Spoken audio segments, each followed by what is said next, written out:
L'idéation, c'est le processus créatif qui permet la génération et le développement d'idées. On a créé pour ceci une base d'outils. L'idée, c'est de permettre au client d'organiser sa réflexion afin qu'il puisse faire émerger de nouvelles idées ou aussi de nouveaux produits, de nouveaux services en lien avec sa clientèle.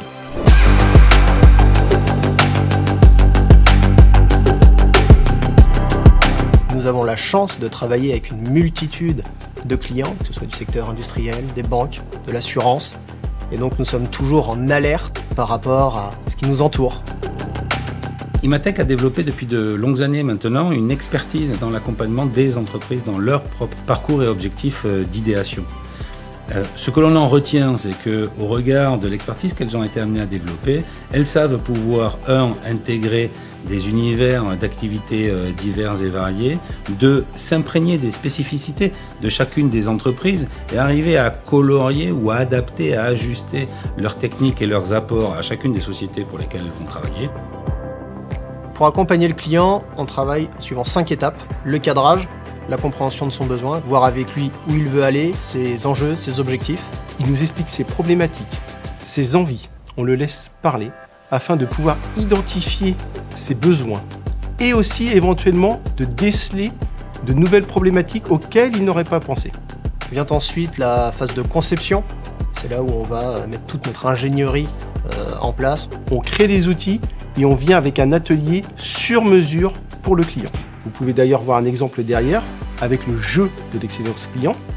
Vient ensuite la partie où on vient avec notre matériel, on fait l'installation pour que le client arrive dans une salle prête. Et nous redéfinissons l'aménagement de la salle afin de favoriser l'esprit créatif et le développement de ses idées. Vient ensuite l'atelier en lui-même. Le vif du sujet avec tous les participants dans un cadre idéal. Et enfin, la formalisation qui est importante. La formalisation permet de compiler le travail qui a été fait durant la journée afin que le client puisse s'en servir. Et que ça vienne surtout servir le client final, son client à lui. En tant que responsable de l'idéation, je tiens à dire que j'ai une grande fierté.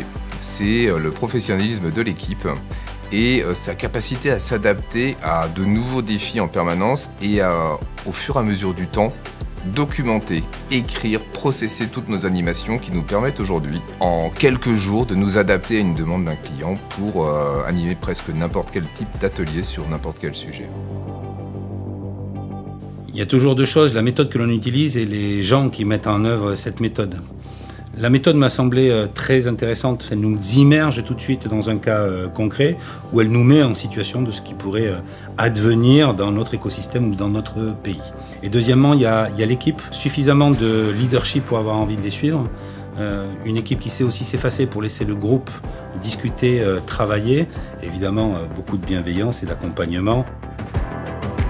Pour moi, ce qui est intéressant aussi, c'est la qualité des membres du pôle d'idéation. Il n'y a pas de jugement.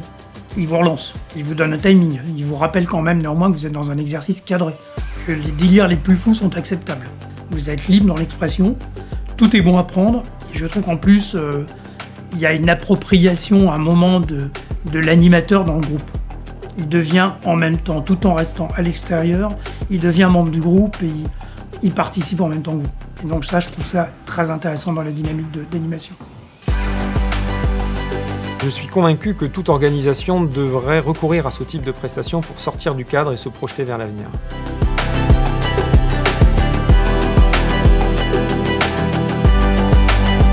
Et finalement, à notre humble niveau, nous aidons les clients à trouver leurs idées de demain.